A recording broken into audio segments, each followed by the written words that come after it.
So imagine you're grinding hard and you have a really awesome vacation that you're looking forward to. So you're grinding, you're working even harder, you're trying to keep up so that when you get back, you don't have to make up as much work. And then finally the day comes, you're off work, and then all of a sudden you get sick. I was today years old when I found out that your immunity is linked to your nervous system. Your nervous system literally influences your immunity. Because our nervous systems are in overdrive, this causes our immunity to crash. And there are so many other things about the nervous system that I'm so excited to unpack with you today. While we were in school, yes, we did have an education about the nervous system, but did we really understand how to embody what we know about the nervous system and apply it to our lives? And that is my goal here today, is to kind of give you a little nervous system 101 and talk about stress regulation. And there's so much more that comes with this. We're going to be talking about the vagus nerve, fight or flight, rest and digest, all the things, all the little buzzwords that we hear all about. How do we even regulate the nervous system? Do we regulate the nervous system? Welcome to your sister, the doctor, the season of Embodying Our Anatomy, and this little mini series on Nervous System 101. You're going to walk away completely getting it. Why the nervous system is the way it is. How we can embody our anatomy and tap into how to control the nervous system, because we can regulate that. What does nervous system regulation even mean? Nervous system regulation, like what even is that? And what's the science behind it?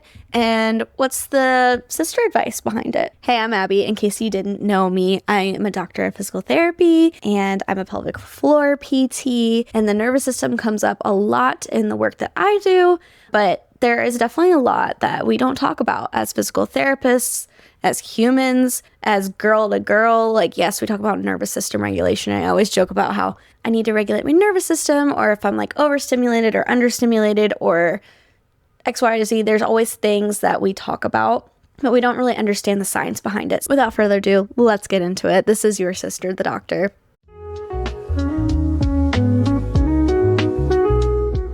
First of all, what is the nervous system? And I feel like the buzzword nervous system regulation, they're referring to a certain branch of the nervous system. So you've got your central nervous system and your peripheral nervous system. So the central nervous system is your brain and your spinal cord. And then you also have your peripheral nervous system, which is all the nerves outside of that. So to break it down even further, you've got your sensory and you've got your motor. You've got your afferent neurons and efferent neurons. So basically that just means neurons that send messages to the brain or from the brain. You've got your autonomic nervous system, which is classically what we think of as fight or flight. So sympathetic and parasympathetic. So parasympathetic is what we say rest and digest. Sympathetic is the fight or flight. We also have the enteric nervous system, which is the brain in your gut, the gut to central nervous system connection, which is kind of crazy. And we'll probably do a whole episode on that. So today we're going to mostly be talking about our autonomic system. If you want to dive really deep into some of these topics, Andrew Huberman, look him up. I was watching his videos, binging them as I was doing research for this podcast. So let's talk about stress response. Stress can be psychological and physical. So imagine that you step outside and it's cold. That is stressful. Imagine that somebody tells you they can't come to your birthday party. That is also stressful, psychological. So stress can be physiological, physical, or psychological. So you have an acute stress response. So there are parts of the nervous system called sympathetic chain ganglion. And think of them like dominoes. So this happens very quickly. You have an acute stress response, and these dominoes all fall. They go down the chain. And acetylcholine releases epinephrine, which is adrenaline. So you get an adrenaline rush when you're stressed. And this releases to all these different organs in your body. So you kind of get like this full body feeling. Beta receptors respond to epinephrine. Your blood vessels dilate. Blood rushes into your legs. Your heart rate goes up. Simultaneously, as epinephrine is released, it activates other receptors and other tissues. Certain tissues that aren't really important to the scenario, including your digestive system and your reproductive system. All of this to say there's a lot of science that this whole chain reaction that happens in your body, it's all happening to promote movement. So think of like fight or flight. So like if a bear is chasing you, you want to promote movement. So you're running away from the bear. So simply said, stress is energy mobilized in the body. It releases adrenaline, cortisol, your breath changes, your heart rate changes, your muscle tension changes. Acute stress isn't bad. It's your body's reaction to what's going on in the world. Chronic stress is when it becomes more difficult for us to manage. So there's this concept in neuroscience called the window of tolerance. So the window of tolerance is the zone where your nervous system can effectively handle stress. So you want to keep this window wide for optimal arousal. This is called the ventral vagal state. So this is when you are connected to others, you're emotionally regulated, you're calm, you're joyous, you can rest and digest. This is where we want to function throughout our day. And then there's hyper arousal, which is our sympathetic system. So think of that fight or flight. And then there's hypoarousal, and that's called your dorsal vagal. So there's this theory called the polyvagal theory. And there are 3 tiers. Think of it as a ladder. So at the top of the ladder, we have our ventral vagal state. This is the top of the ladder. This is where we feel safe and social. People describe this feeling like your heart is open, you feel connected with others, you're making eye contact with people, you're seeing other people's faces, you're calm, cool, collected, joyful, curious. This is a state of the nervous system's parasympathetic. So this is your rest and digest. You have better digestion, better immune response, better circulation. You're more relaxed, you're grounded. You can learn better, you can connect with others better. So this is a really important state that we all would love to achieve. Think back to a time where you really feel grounded and connected. What's a place that you feel safe with? What's a place that you feel like socially just like you? How do you know that when you're in that state? So think of a time that maybe you are in this ventral vagal state. This is the top of the ladder. Then a rung down from that, we have the sympathetic state. So this is an activated state, essentially the fight or flight response. So this is when the older part of your brain kicks in, the survival response.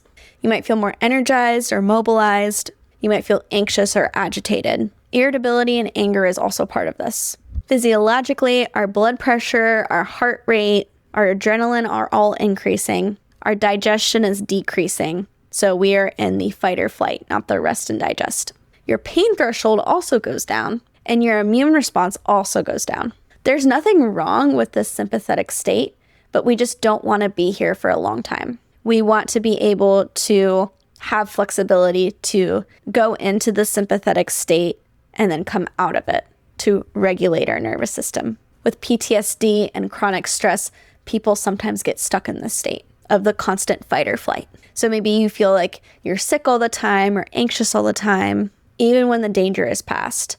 Your brain is still stuck in this state. You don't want to spend your whole day anxious and irritable. I'm sure you can think of a time where you were maybe in a fight or flight state. I know for me, I would get stomach problems if I was nervous for something when I was younger. And I think that was my fight or flight sympathetic state kicking in. And then the rung below that is the dorsal ventral state. So think shutdown. This is the oldest part of our nervous system. Think reptile. Think playing dead. Think there's an overwhelming threat and your body just shuts down as a protective mechanism.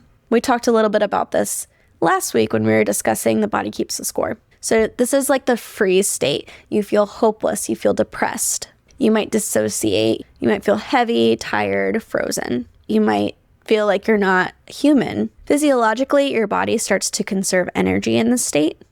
So we store more fuel through fat. Your insulin activity increases, and so does your pain threshold. This is a parasympathetic response, but it's different than the ventral vagal. Again, this state is useful in some things, but it is not healthy to always be in this shutdown mode. There are times where there is a reason that your body can put you into the shutdown mode, but it's not healthy for all the time. Being stuck in this state can feel like chronic hopelessness, depression. So can you think of a time that maybe you were in this dorsal ventral state?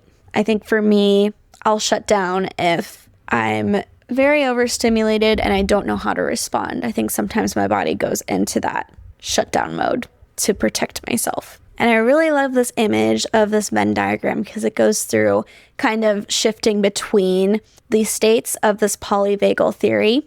So you have your sympathetic at the top, you have your ventral and sympathetic, you've got your ventral state, you've got your ventral and dorsal together. So it's like stillness, meditation, like right before you fall asleep, you're in this like peaceful mode. And then you've got dorsal vagal, which is your shutdown mode. There are two other parts of the polyvagal theory, including neuroception and co-regulation. So neuroception is kind of like scanning the environment to see what could be a threat. It's like a subconscious filter or alarm system. You're seeing what may be a threat versus what may be safe.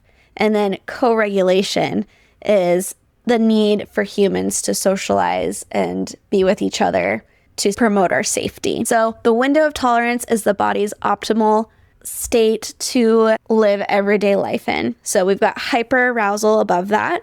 So that's like your fight or flight is kicking in. You've got your hypoarousal. That's when your parasympathetic rest and digest, but maybe the more negative side of shutting down happens. So basically, you're kind of going up and down. So that was a lot of science. But let's talk a little bit more about the application of some of this stuff. To improve your window of tolerance, there's actually a TED Talk that I listened to, and the goal for regulating your nervous system is not actually just simply calming down. That's what your mind goes to. It's like, oh, we need to regulate our nervous system. We need to stay calm. We need to stay grounded. Like, yes, that's all important. But, stress is normal. Stress is going to happen. And it's our ability to bounce back from that and widen this window of tolerance that we've talked about. So the goal is not to calm down the nervous system.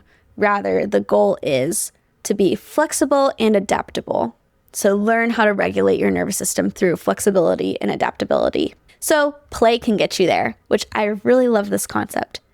Adults that are not playful are less curious, less imaginative, and have less spontaneous joy. And they actually talked about in the book, The Body Keeps Score, about how important imagination is for your nervous system and your mental state. So ways that we can play with your kids, play with your dog, do something that you're moving, you're connecting with others, maybe go to a group fitness class, maybe pick up a hobby, have fun. You don't always have to be productive, but being in this play state is right at the top of that window of tolerance, right below the hyper arousal state, but right at the top of the window of tolerance. So we can widen that window of tolerance by playing. If that's how we're widening our window, then the bottom of the window of tolerance, when we've got meditation, that may also widen the window of tolerance because we're tapping into that parasympathetic as well. So we want to widen that window so that we're able to move throughout this window of tolerance without being too hyper-aroused or being too hypo-aroused. So play is a blend of the ventral vagal, which is calmness, and sympathetic, which is you're engaged. Trauma can narrow this window and play can widen it. So have fun. So step one to regulating your nervous system is to have fun. Simply have fun. And I'm not saying it's simple because it's not. If we are always in this fight or flight phase of our life, if we're always so overstimulated, when do we have time to play? I'm telling you, you do. So make like 5 minutes this week and go play. So stress should be a neutral thing. Stress is not necessarily a bad thing. Being in a constant state of fight or flight, such as when you're constantly being overworked and underpaid, or if you are constantly being traumatized by a coworker or a family member, or that you have a demanding job, or that you have relationship dynamics that are making you feel unsafe, you may end up, being in either this hyper or hypo-arousal state, which can cause either the parasympathetic or sympathetic nervous system to kick in, fight or flight, or the freeze state. So I talked a little bit about this in the intro, but stress, good stress, and being able to bounce back from stress can help with your immunity. And if you are constantly in this fight or flight state for a very long time, and your adrenaline epinephrine is really high, and then all of a sudden it stops, your immune system's just going to crash with it, and that's why maybe you get sick before you go on vacation. So we've talked about the polyvagal theory. As the name implies, the vagus nerve is involved in the polyvagal theory. The vagus nerve is a cranial nerve that works with the parasympathetic nervous system and the sympathetic nervous system. A couple other things about the vagus nerve that I wanted to touch on is that we can use the vagus nerve to our advantage to motivate us and to energize us, but we can also use it to our advantage to help downregulate us. So on one end of the spectrum, the vagus nerve can help motivate you to exercise. Very few people are aware of this until Andrew Huberman brought this up, but this is a very cool concept. So research has found that when we move a large muscle group in our body, epinephrine is released. So your fight or flight activation happens. That increases your probability to move. The epinephrine does not cross the blood-brain barrier. Adrenal glands on your kidneys, when they release adrenaline, they bind to your vagus nerve. The vagus nerve wiring releases some other neurochemicals, passes excitatory signals, and overall, it increases your alertness and makes your brain more active. So your motivation will increase. So if you are not alert or motivated to go to the gym, if you just move your trunk or your legs, you can stimulate your nervous system through stimulating your vagus nerve. And this domino effect of what goes on physiologically in your body makes your likelihood and desire to move go up. And I am really simplifying this. But the point is that if you're moving, that stimulates your vagus nerve to increase your motivation to move. Even if you're not feeling motivated, this can increase your alertness and your motivation. Your entire body, physical state, and brain cognitive state will shift. So if you're going to exercising 1 to 2 hours before you really want to deep dive into some cognitive learning activity, that can really help because your brain is going to be so alerted from this nervous system activity from the exercise that you do. The cool thing about this is that this is under your conscious control. So like most people, when they don't want to work out, they lounge, right? But in reality, we need to get up and move, and that'll actually improve our motivation, which is easier said than done because that's mind over matter, but that's what the research is showing. It's basically the same pathway, sympathetic, that fight or flight undergoes. We just need to get past that threshold to activate the vagus nerve if you're always lethargic. Now, on the other hand, we can use the vagus nerve to increase your parasympathetic activity or influence your rest or digest. The physiological sigh is the number one thing you can do to regulate your stress with the instant effect, okay? So what you're going to do is you're going to inhale again at the top, and then slow exhale. So inhale.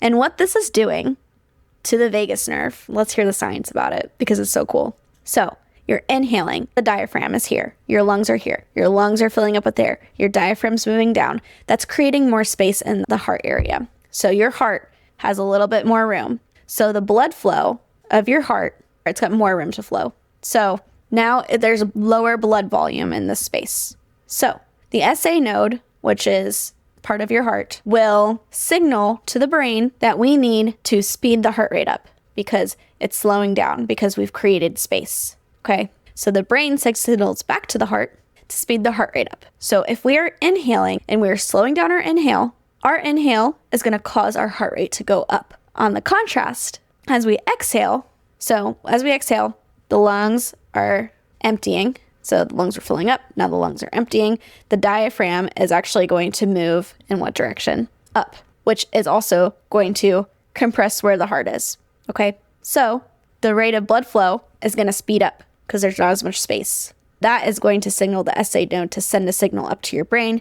Your brain's going to be like, let's slow the heart rate down. It's going to send the signal back down, and the blood flow is going to slow down. Our heart rate is going to slow down. The physiology is so cool, guys. We can literally control our heart rate based on the speed of our breath. And we have full control over the speed of our breath. It's so cool. So if we want our heart rate to go up, we inhale slowly. If we want our heart rate to go down, we exhale more slowly. And this works in real time, which is so freaking cool. We don't have to wait 30 minutes for it to kick in. It just automatically kicks in. So just throughout the day, if you are deliberately trying to exhale slower, you're going to improve your heart rate variability, and that's going to carry over to when you go to bed at night. So improving your heart rate variability is a key indicator of autonomic nervous system health. It improves your cardiovascular health. It helps you become more resilient to stress. Helps you recover better with physical training. It improves your stress management, helps with your cognitive function. So there's a lot of reasons why we want to improve your heart rate variability. But the main takeaway, sister advice, if we don't have to nerd out on all the physiology and everything, is try the physiological sigh and work on slowing down your exhalations a couple times throughout the day. We can use the vagus nerve to increase your parasympathetic activity or influence your rest or digest. Number 1, the physiological sigh. Number 2, another thing that you can do is you can hum. So this is interesting because you're activating the vagus nerve through the throat, through vibration. So when you're humming, it's vibrating through your throat. And you want to actually emphasize the H sound more than the M sound, because the H sound is kind of more of like a deeper back of the throat.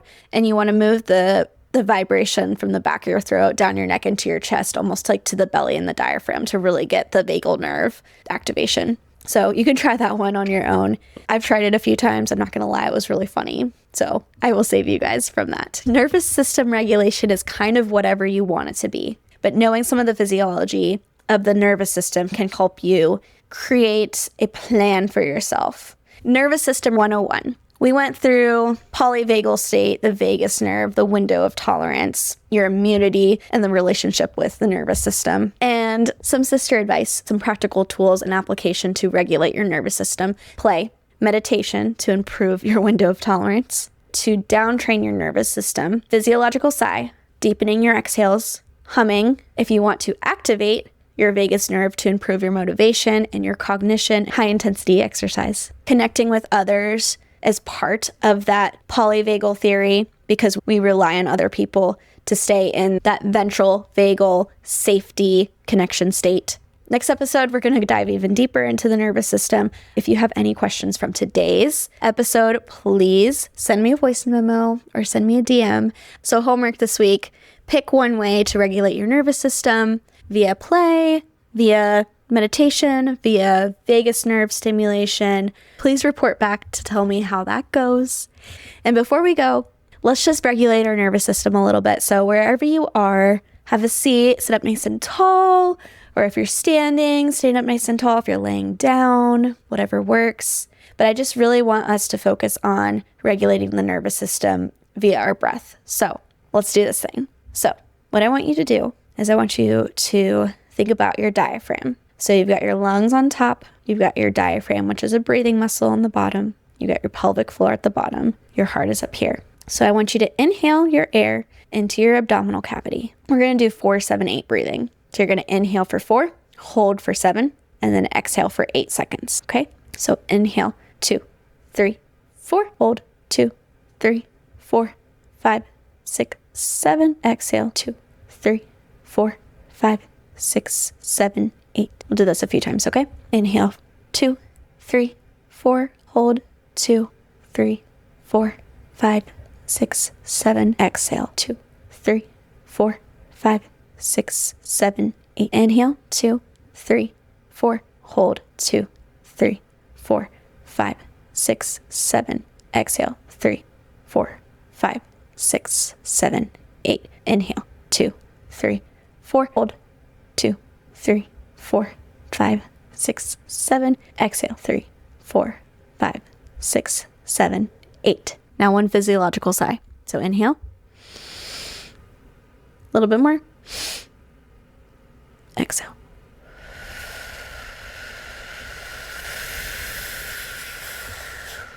Nice job, guys. I was going to say let's end with a hum, but I tried to hum into the microphone and it sounded awful. So maybe I'll practice my hum for you guys next week. But anyway, love you guys. Thanks for watching.